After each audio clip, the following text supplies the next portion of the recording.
You're listening to Reality Derby, a Gold Derby podcast hosted by Marcus James Dixon and Denton Davidson.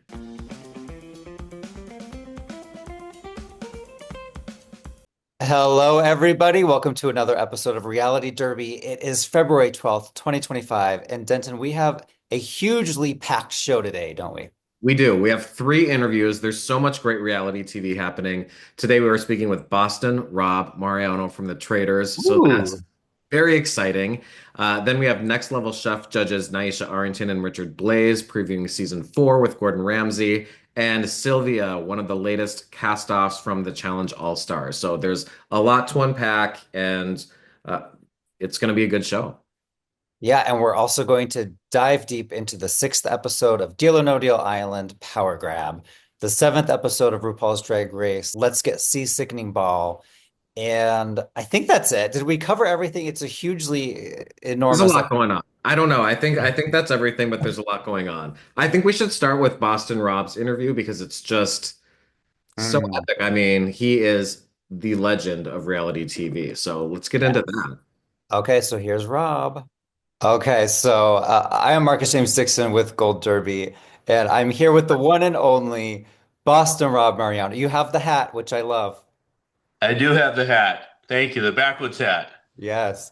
Um, Committing fashion crimes all over again. you were sadly banished last week from the Traitors, and I said at the time, I'm done watching the show. That was my last episode ever, but I've calmed down a little bit. How are you feeling in the days after?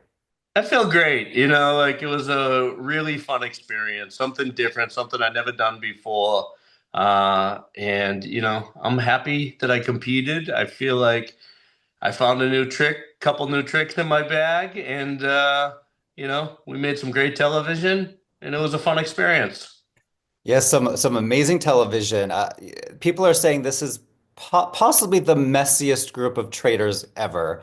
And as one fourth of that group with Bob, Carolyn, and Danielle, how do you respond to that statement? I agree, and it's my fault. And I'm proud of it because you guys are loving it, and so are we. Although I definitely made it monumentally harder for me to be able to navigate the situation by doing what I did. But it is a complete disaster, and there is absolutely zero trust amongst the traders this season. And it's fun to watch, but hard to play. Yeah. In your final roundtable, I'm curious, was there a moment when people were flipping over their votes? Was there one person that voted how they didn't think, and you knew at that moment, oh, I'm a goner? Yeah, I mean, right away when Chriselle voted for Tom, I was like, that's not good because I thought Chriselle was with me. And then once Dylan voted for Gabby, I was like, oh, I'm dead. But they didn't show it. I actually had a lot of momentum towards Brittany, even more than they showed. They showed Brittany put up a great defense, which she did. But I feel like I was turning people, and I don't know why they didn't show it, but Carolyn redirected it back toward me. Uh-huh. Like, kind of like, wait, wait, wait, everybody's listening to Rob. Rob's such a good speaker, but what about what Tom said? And I was like, oh no, that's not good. So that kind of like tipped me off that it might not be going my way. And then, of course, when Carolyn voted, then it was done at that point. How is it possible you're able to come up with so many great lies on the fly that are just so believable? I mean, you really have to put yourself in the position of a faithful in order to play as a good trader, I think. So, like, what would they say? And different people need to be appealed to in different ways. Like some people, like Ivor and Sam, they wanted to be appealed to with logic. Other people wanted to be appealed to emotionally. So you try to find an argument that makes sense for the people that you're trying to sway and present it as believable. Mm. Like you have to be committed to it. You know what I mean? You can't just say you're going to do it and then do it. Like Right. you have to be committed to doing it. Back in the first episode, what was going through your mind when you're off on your own, staring at the group, holding out your hand, waiting for someone to shake your hand, and nobody shook your hand? Did you think Yeah. right then and there, well, that was fun. I'm going home now? No, so literally they didn't tell me they were doing that until the night before the game started, and I was like, this is not a good idea. And they said, why? And I said, because nobody's going to shake my hand. It doesn't make sense theoretically. Like, why would they do it? It's going to put a huge target on them. So I wasn't surprised at all. But they did tell me that if you don't get in, there's another way you're going to enter. And they wouldn't tell. I said, what is it? And they said, we'll tell you. And then once I found out, I was like, oh, this is still not good. Now they don't want me. Now you're forcing me on them, you know? So look, I have a big target anyway. They made it bigger. It put more pressure on me. Luckily for them, I do better with more pressure, and it made me fight harder. So it is Yeah. what it is. Alan Cumming made you a traitor, of course, but what would your strategy have been if you were a faithful? I'm sure you had a game plan in mind. Yeah, so like always, I think like I've said this before, but like my strategy is always to figure out ways to adapt to different situations. You don't go in with a set game plan. And the number one skill that you can have in these games is self-awareness. And I'm really good at not only understanding like how I perceive other people, but how they perceive me. Mhm. So depending on what the situation was, I feel like I could maneuver. And I think like going in with a set game plan is not necessarily the smartest thing. I mean, theoretically, right? The way to play traders, for anybody out there listening, this is how you should play traders. Shut your mouth and sit there. And that's going to get you a long way. Right. But for me, it's different because I'm not anybody. I'm going to have that perceived suspicion, target, everything else. So I have to just adapt depending on the situation. And you developed a really strong friendship with Dylan, both on camera and now that you're off the show. Would he be a really good Amazing Race partner for you in the future? That would be great. I think we might figure out something to do together because he's a great dude, and we've hung out and played golf together, and we have a lot of the same interests. Um, I don't know. He'd be a good partner in Mhm. whatever ventures we decide to do. Up in the turret, the traders early on were very gung-ho on getting rid of the housewives. Why were the housewives such a threat? Or was it just to create, an aura of chaos? Yeah, so really that started before I got there. Right. Initially, going into the turret, I was going to let them drive. I was going to let them take the lead, and I kind of just stayed out of it, even with the Jeremy vote, which I didn't want to, but Danielle was on that, and I let it happen. So it wasn't until Bob, with the coffins, and then in the cages at the other challenge that set up the red flags that forced me to act. But initially, my plan was to let them, go in that direction until I found out that the plan down the road was to put suspicion on Carolyn and me. Then I had to take over. Hmm. Who would you say was your biggest threat in the game? It ended up being Brittany, I guess, by the way things kind of worked out. No, I mean there were a lot of threats. Bob the drag queen was a huge threat. Wes was a big threat. Bob H was incredibly intuitive and a big threat.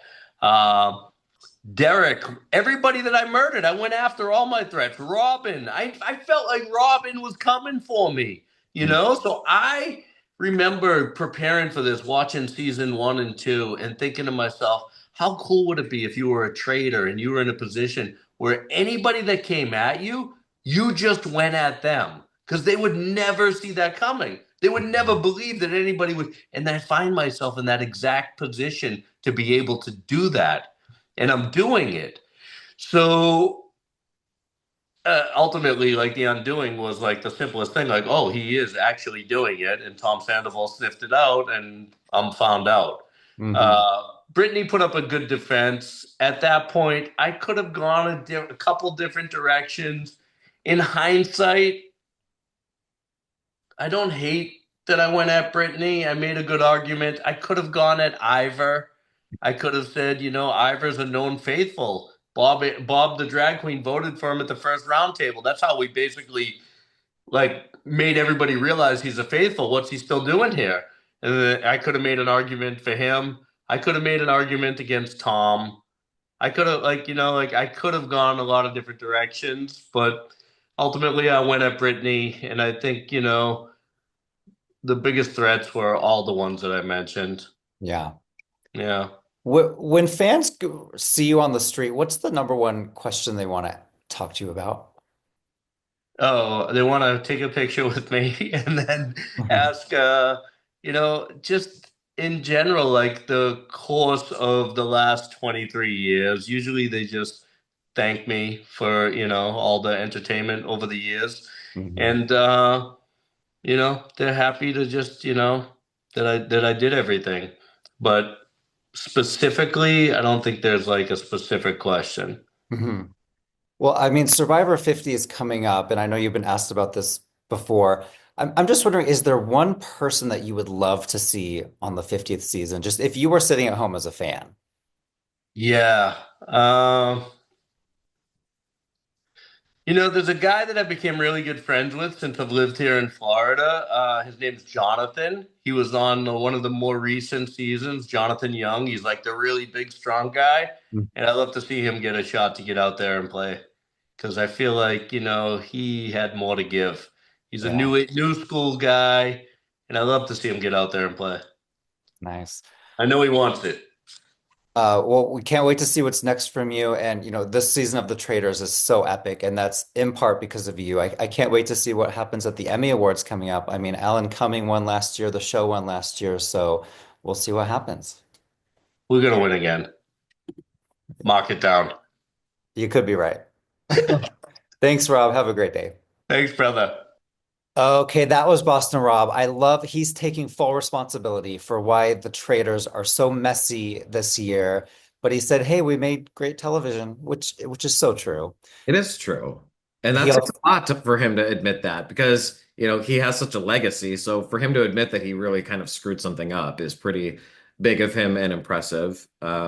I also love that he's very confident that they're winning an Emmy again. oh yeah, there's no question in his mind that the Traitors is winning the Emmy for Best Reality Show again, just like it did last year.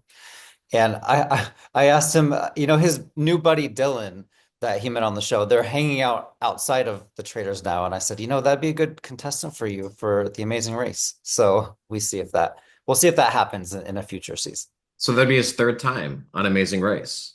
Yeah, because he was with his wife Amber for the other two times, and he met Amber on Survivor. So it's a huge reality family. He didn't win with Amazing Race, did he?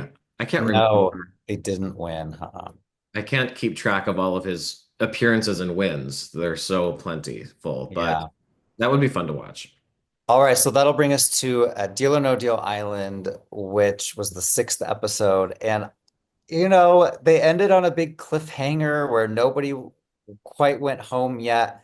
It's like they cut in the middle of CK opening the cases for a I hate cliffhanger. We got to find out what's going on next week. I don't like that. I hated it. You do that when the full season is streaming on a streamer. You can't do that and then make everyone wait a full week with nobody going home. I mean, Yeah. talk about an anticlimax.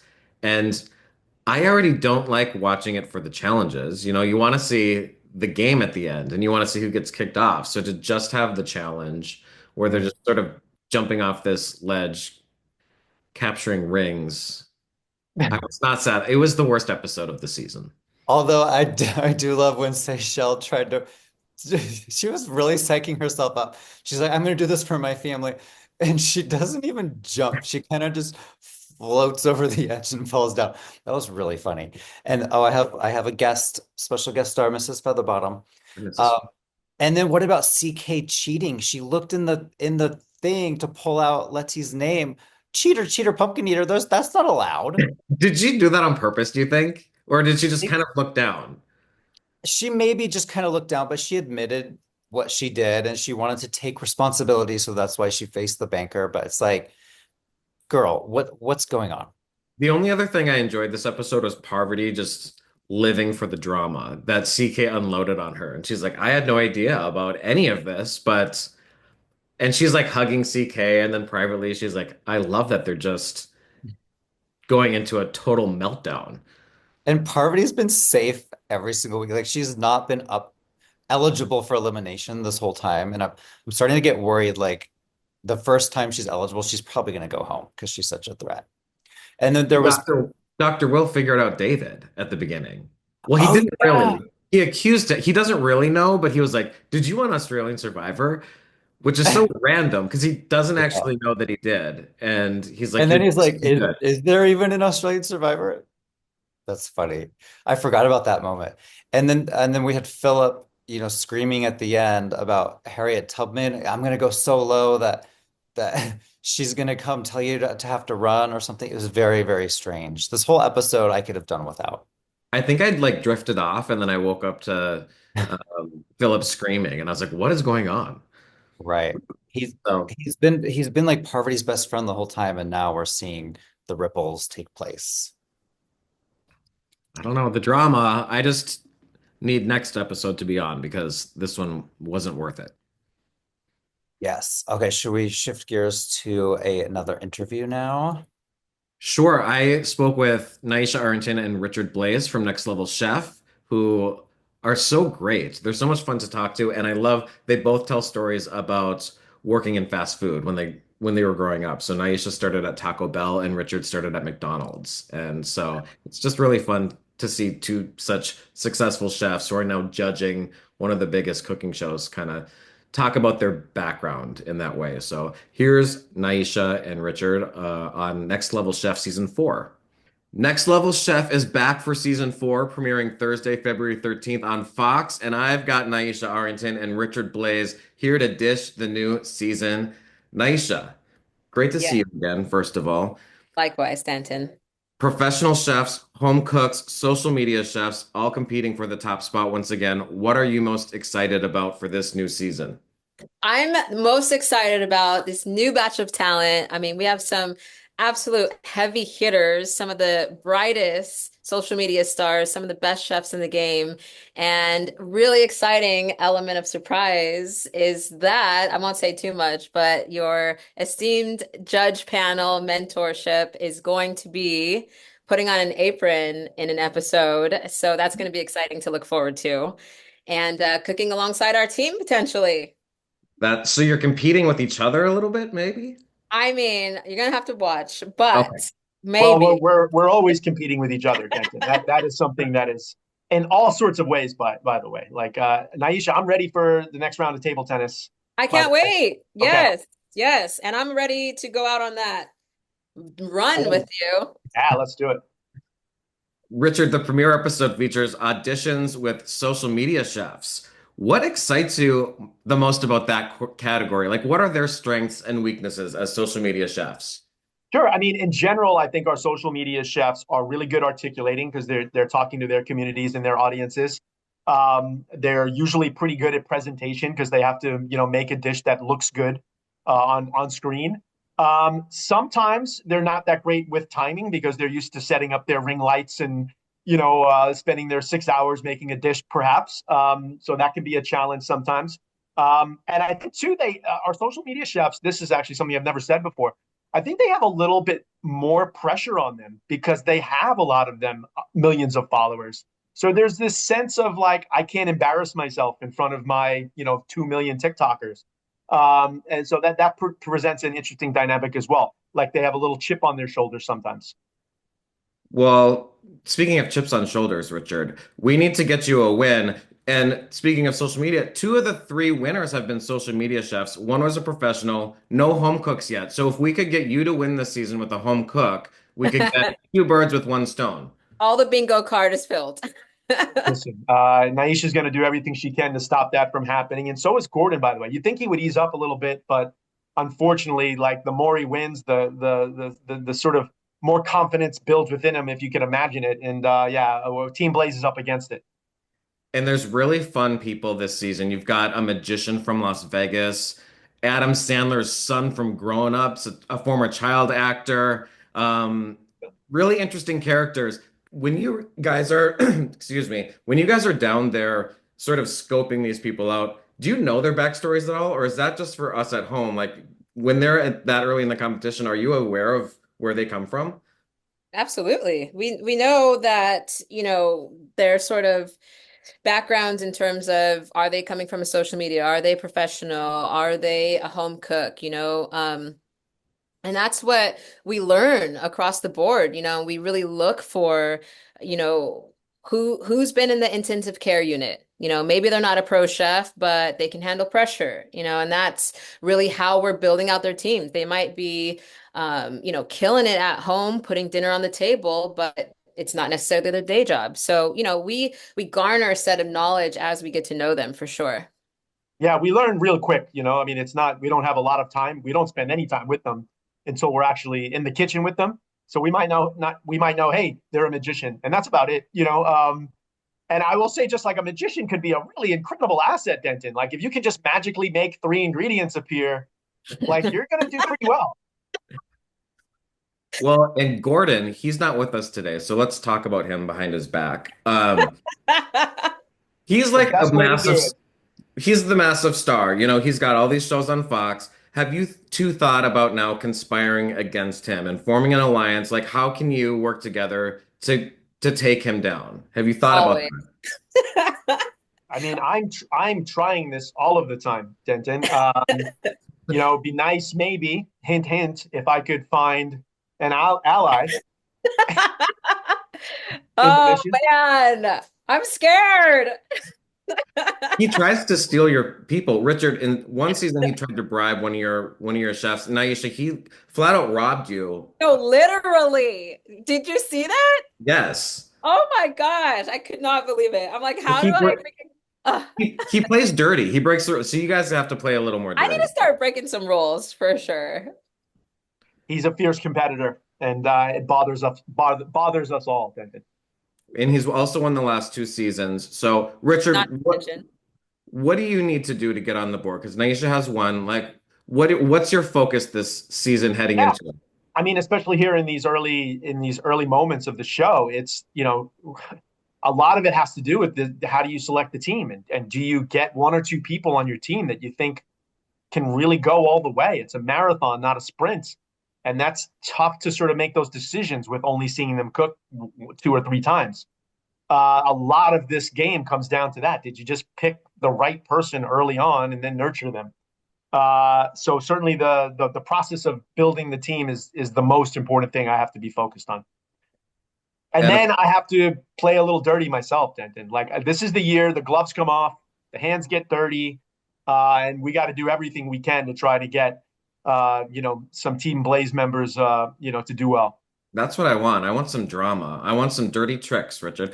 Um, I want to talk about the mentorship aspect of this. Obviously, the cash prize is great.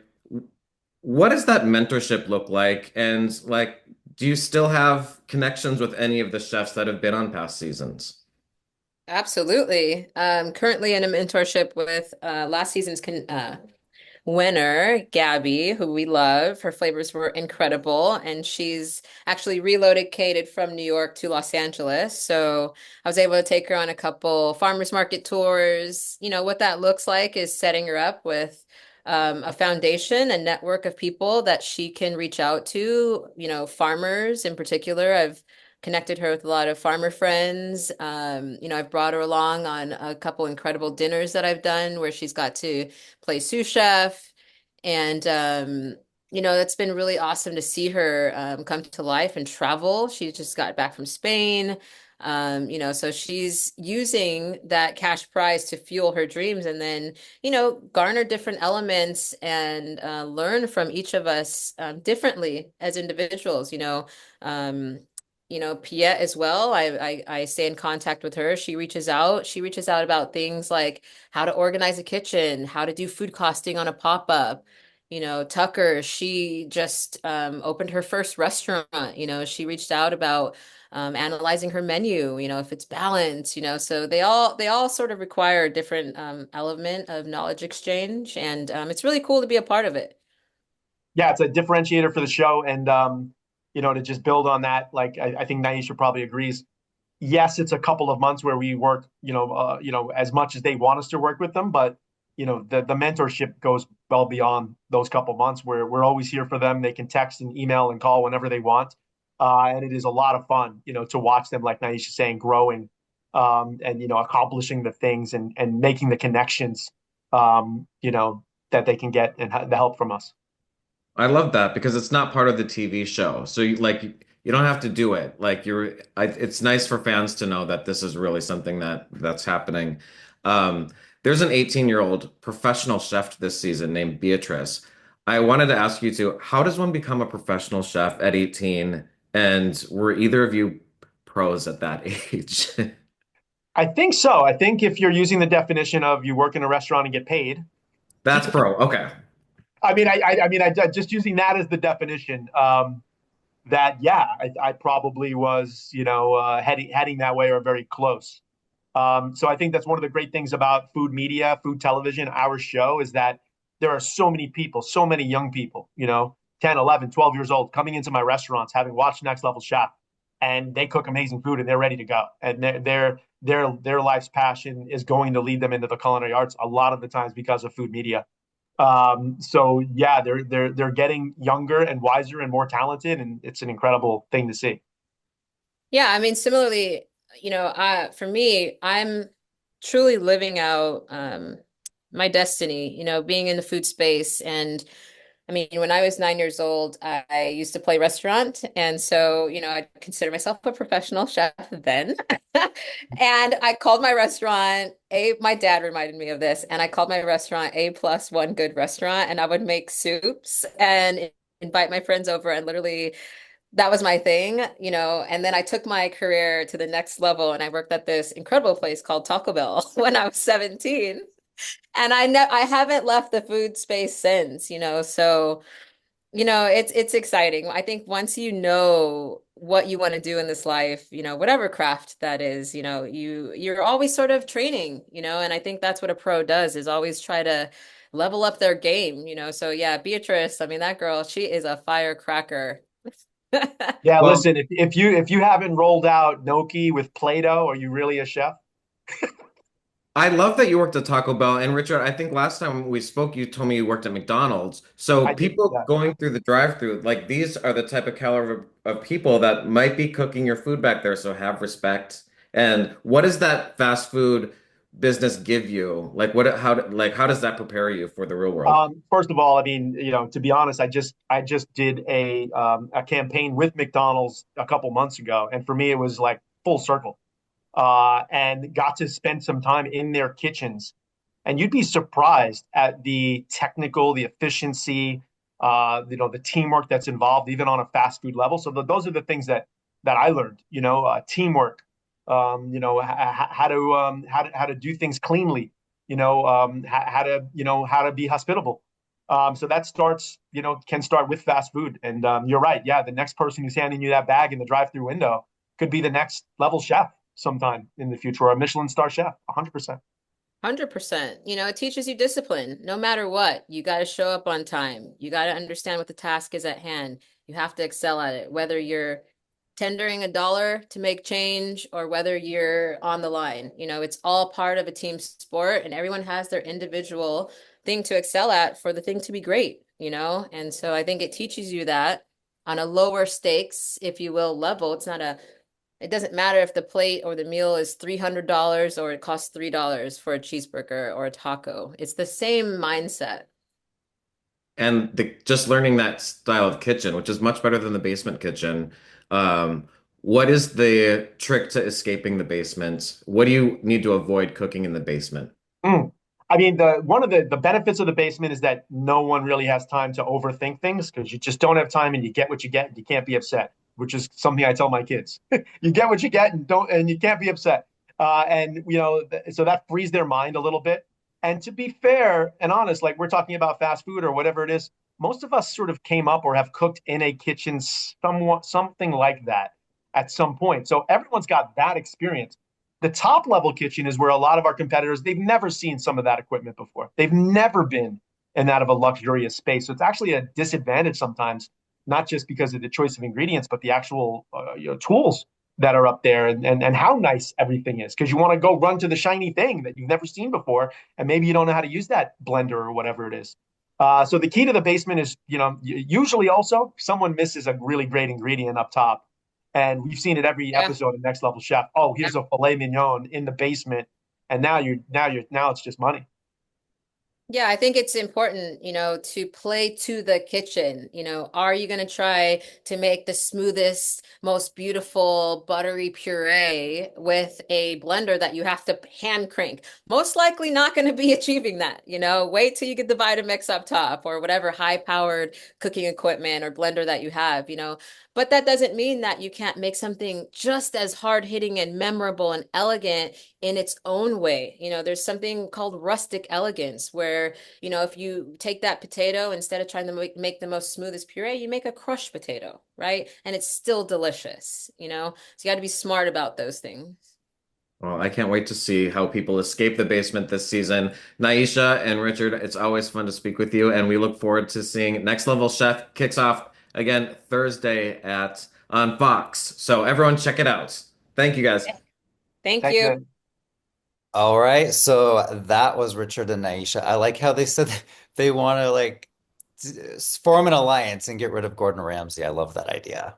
Well, Gordon has won the last two seasons, so they need to do something. Nyesha's won once. Richard has never won. I thought last season they were going to rig it so Richard would win. So I thought like there's probably like some producers at play, and he had like a really good contestant that looked like the favorite all season, but he lost. So I was sort of shocked that, I'm a conspiracy theorist, so Oh, no. I'm continually surprised when things actually turn out to be legit. So we'll see this year how things go for Richard. And there's a celebrity, right? The son of who played Adam Sandler's son, I should say, grown Yeah, up. I mean, a minor celebrity. He played, his name is Jake, and he played Sandler's son in Grown Ups and Grown Ups 2. And when he got older, he couldn't get any roles, so he just wanted a creative outlet and started taking up cooking on social media. So the first episode is a social media audition. So Hmm. it's a great episode. It airs Thursday nights, and everyone should check it out. All right, so moving over to RuPaul's Drag Race, this was the ball, and I never love the ball episodes. It's just kind of look after look after look. I get a little bored, and I know the balls always is the favorite of the fans. So feel free to tear me apart in the comments. But this was not my favorite episode. We did have a big winner. We had Arietti win after almost being eliminated last week, except for the Michelle Visage dunk tank twist saved him. So congrats to Arietti for not only surviving that week, but also winning this week. That's crazy. Redemption. There's Yeah. a I didn't care for the episode either. I like the comedy. Like I need the sketches. I'm ready for Snatch Game. So is that what it's called? Snatch Game? Yeah, that's going to be next week's episode too. And so I'm just excited for those things to get started. But I did like the drama of the spray paint.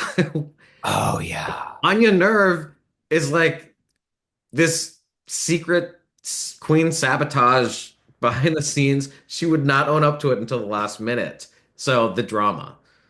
I know. And even with, like Lex, I don't know what I would have done in that situation, but Lexi's behind me screaming, "Who did it? Who did it?" I don't know if I would have admitted it either. I would have maybe waited for her to calm down. So I totally get where Anya was coming from. But then again, I mean, that was quite the fight. I did like the next morning they all hugged and they were best friends again, which made me I feel mean, good. Anya said she thought it was a tarp. I would have just said, I'm so sorry. I thought that was a tarp. I know. And wasn't the challenge like garbage, like finding garbage and making lovely dresses out of it? So of course a tarp will be a dress this specific week. Yeah, I don't know. I think Anya should have just owned it a little sooner. Honesty is the best policy. Yeah. Just own your mistakes. But it was nice to see that there's no grudges being held that we know of. We'll see how Wow. future episodes turn out. But I just thought it was humorous that Anya's sort of now, for the second time, seen as sort of this shady competitor after Yeah. taking After, people. yeah, taking somebody's g- garments or something a few weeks back. So the eliminated queen is Hormona Lisa. This was a long time coming because she was in the bottom in episode 2, but she was saved by the dunk tank that week. No more dunk tank. Sorry, hormonal Lisa. It's your time to go home. Yeah, I mean I was fine with Hormona Lisa going home. I I'm sorry Acacia forgot. I was sort of thinking she would go this week and Yeah. still think she's probably the one that's the most on borrowed time. Lana That's Del one of the Rey. judges mentioned. Her name's Acacia and I forgot. Or Yeah. I'm paraphrasing. That's not exactly what they said, but something along those lines. Yeah, I agree. I forget about her all the time. And Lana Del Rey was in the bottom two. I mean, I think we know there's a group that could win and a group that could not win. And I'm ready to get rid of the non-winners. I want to be like in the top five, top six, where it's like Susie two, Anya. Um, I'm looking down the list. Lexi Love, Lydia B. Collins, Sam Starr. Like one of these people is probably going to win the show. We're a little impatient. Ariadne just won. You don't see her as a front runner. I do. I do. Especially after this week. Next week's going to be a really good episode. It's going to be the Snatch Game. I can't wait to see what happens there. And I in the feel, who do you think's gonna do it? I feel like Anya Nerve, that's gonna be her time to shine. And maybe Lexi Love. Yeah, I mean, people are already comparing Susie Toot to Jinx Monsoon, who gave the Oh, best Snatch Game of all time when she was Judy Garland in the All-Star 7 All-Winner season. So I guess this is the chance for Susie Toot to prove that she is just as good as Jinx. So we'll yeah. see how she does. All right, so the final little segment here. Who did you talk to from the challenge? This week from the Challenge All-Stars, we have Sylvia, who was eliminated with Kellyanne after they had a huge blowout fight, but then they made up, so everything is good. So she talks about where their relationship stands today and all of that drama that led up to their elimination and what she feels about having being on a girl-girl team in a season where there is no separation. So she's up against teams that are like two men, and so she's not a big fan of that. And frankly, I'm not either. So it's fun just to talk about the season with her. And she also talks about her initial run on the Real World back in 2014 and what it's like to be on MTV for a decade. So it's a fun interview. All right, so here is Sylvia. Sylvia is one of the latest pair of eliminated challengers on the Challenge All Stars Rivals. Sylvia, when you heard TJ say this was a Rivals season, how quickly in your head did you figure out, okay, I'm paired up with Kellyanne? I mean, it was almost immediate for me. I was looking around at the cast and I know that, a lot of the feedback originally was like, I thought your rival was going to be Nicole. And for me, I just didn't. Nicole and I's argument or fight was so many seasons ago that I felt like even if you were to watch seasons, after that, Nicole and I have relatively gotten along through the majority of them. So it wasn't like it wasn't anything that had even crossed my mind. I almost knew instantly the moment he said rivals. I was like, yeah, this is gonna be Kellyanne. This is gonna be it. Here we go. Well, a lot of the teams seem to brush off their differences pretty quickly, but not you two. I mean, you had a full-on blowout fight that was reminiscent of like old school challenges that we've seen. Yeah. It was good for TV, not for your team. What led to that exchange? Definitely good for TV, which you think that most people would be excited about. Not the feedback that I'm getting. But yeah, I think a lot was led up to that. I think that Kellyanne and I, now Kellyanne and I are great. We talk when we talk regularly, but I think had we maybe had a conversation, a more in-depth conversation, because I think we did little here, little there, but I think that had we really had a conversation, then maybe this could have been avoided. But in the same instance, two really strong-willed personalities going, against each other, and we're very different, also very similar in a sense. So I think that that kind of just really boiled over and led to the explosion that that everybody saw. Which sucks because I really think that after that we were getting in our groove. I was like, oh, okay, so we really have a chance. But unfortunately, it was cut a little bit short. So here we are. I mean, you did start working together better in this week's daily challenge, and Yep. you hashed things out in that swing just in time to be Yeah. eliminated. I mean, Right.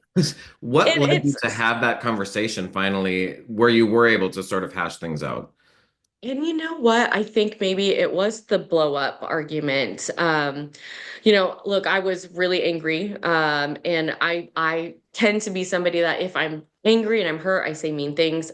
Not saying that it's a good thing and not saying that that's not something that probably needs to be addressed or, talked about in the future. But, we were in a tough situation. I think with her saying, I have better things to do. I should have just said yes. So do we all. We're all here. We all could be doing better things.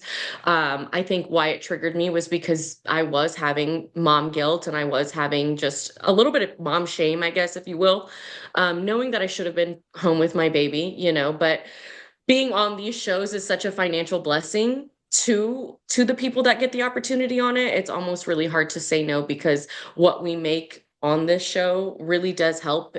When you have things at home going on, that financial gift is really nice. But I think that I really should have let them theory, and I should have let her say what she needed to say and then just take accountability for how I reacted, and I didn't, and I fell short. And so I think that maybe us being who we both are, we needed that huge explosive argument to get to the point of like, look, I said some really nasty things I really shouldn't have. And I want to win this money. I want to be able to go home and say, hey, I helped us, financially in a way that maybe allowed me to be home with my family. So I just, I think there are some people that can hash it out normally, and there are some people that it needs to kind of explode before you can get to a point of healing. And I think maybe that's who we needed to be this time. And you did just have a baby before that, right? Like, how Right. old was your child? 3 months. Yep, he was three Wow. months. So Yeah. just like not even the guilt of being away, but like the physicality of it. I mean, how were you Yeah. feeling being And part of it? so, and this is a thing. Like, I know she really wanted to compete on that heights challenge. I know she really did. I know Kellyanne loves heights in general. I've never really loved heights. I have always been able to talk myself into doing it. I just, for some reason, and I don't know if maybe it was postpartum that played a little bit of a role in it. I physically couldn't get myself to do it. And I know that she didn't see that as trying, but I was up there. I did the math problem. I got us to the ledge one time, but then had to come back.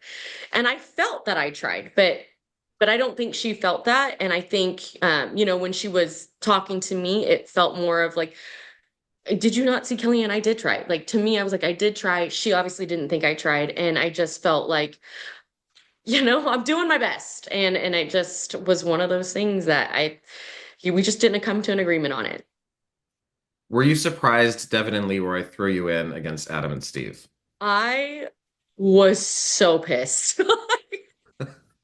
I was so, so pissed. And it's because it's like Devin comes in and talks a big game about he's a champ, he's this, he plays a whatever game. And I'm like, you threw in another girl team. Like, what a big move there, big guy. Like, you're so tough.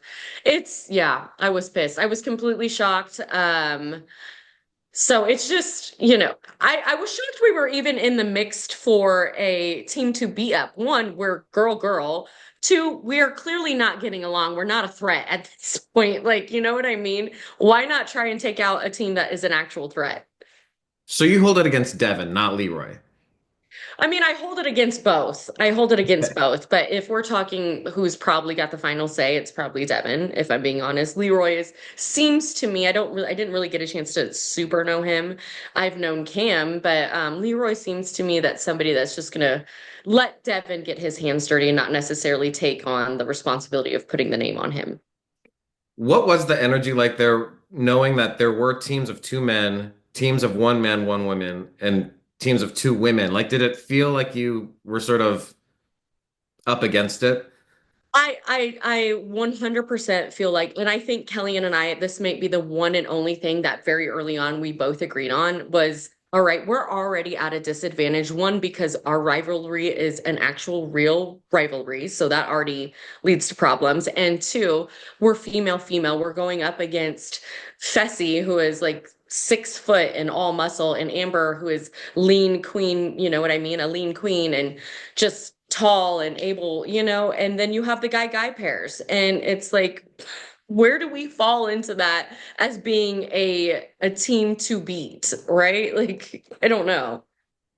Going forward, and maybe you know, so don't spoil anything, but did it feel like when you left, like, okay, well, Ashley and Anissa are probably next, or Katie and Veronica, or is someone going to finally step up and say, let's actually go after a strong team?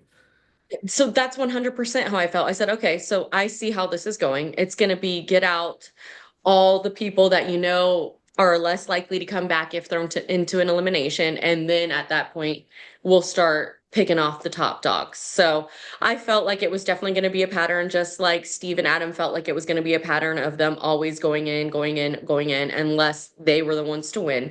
That I 100% felt like that's what it was going to be. That was just going to be the trend.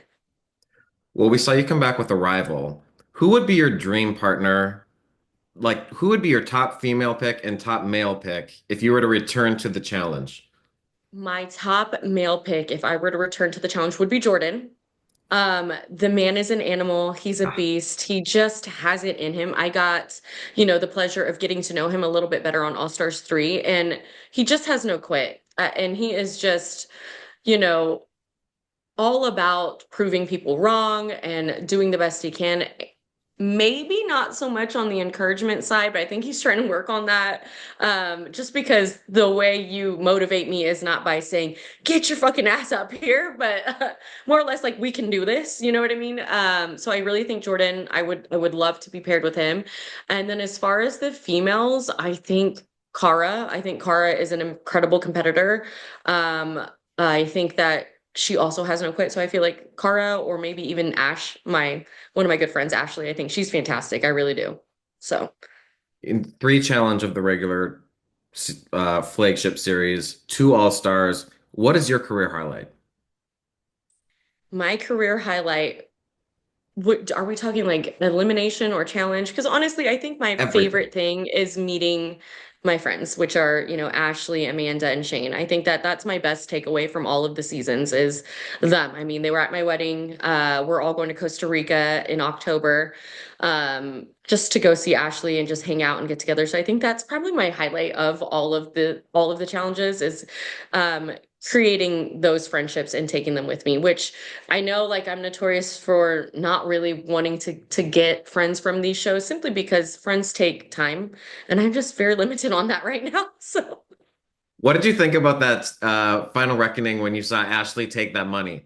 Were you cheering for her, or were you I like, mean, wow? internally, I was cheering for her. Externally, I was like, that should have been me. But Would you have taken the uh, money from Joss? no, I would have never taken the money. I couldn't deal with that kind of karma. And honestly, Joss and I worked so well as a team that I could never imagine taking half that money from him. He worked just as hard as I did. So, Well, you first appeared on season 13 of The Real World. It was the skeleton season in Chicago.